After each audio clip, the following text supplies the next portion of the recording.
am now here with Mark Zetzer, a third Rand Paul person. First, the speech itself, what'd you think? Awesome. I really felt like I was in the room with the next president of the United States. I've been a fighter for libertarian values my entire life in the Republican and Libertarian parties, and since Ron Paul, I've never seen anyone talk about liberty and get so much applause and pack this large room more than any other venue, the person talking at this CPAC so far. Well, Rand certainly brought in the people. There was, I counted 300 people standing besides all of the seats on. What is it? And again, we see a lot of people, I see a lot of people in that crowd that I'm old enough to be their father. Of course, that's being my age, that's not a hard thing to happen.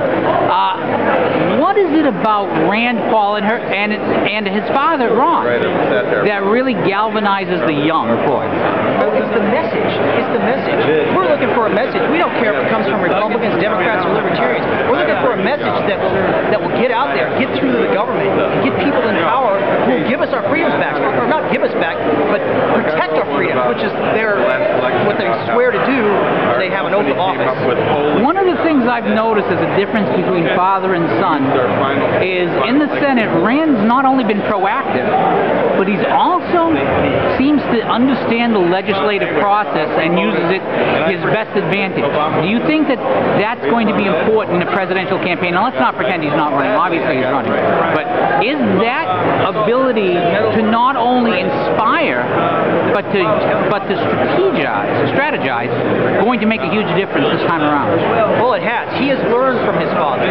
Ron Paul was a firebrand. He knew that he wasn't going to get legislation passed, but he stood up like a lone rock, and that was his role, and he paved the way for Rand. And Rand sees that, and I think Rand's a great strategist, and he knows what there's a vote for and what to pass to keep moving us towards liberty and away from tyranny.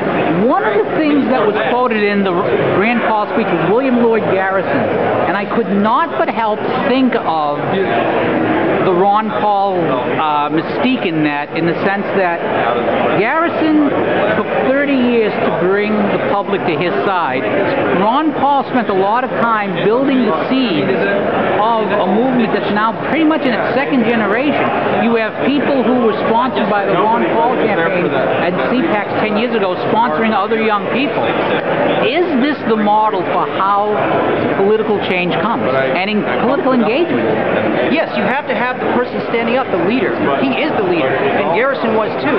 And it's right, because these men knew they had convictions, and they knew that they had to stand tall, that eventually right would endure and the republic would be restored. Finally, Mark, how many times have you been to CPAC? This is my first time. Very first time. Have you been here all 3 days, or did you come today? All 3 days. I'm running for U.S. Congress in Ohio's 11th District. Oh, nice.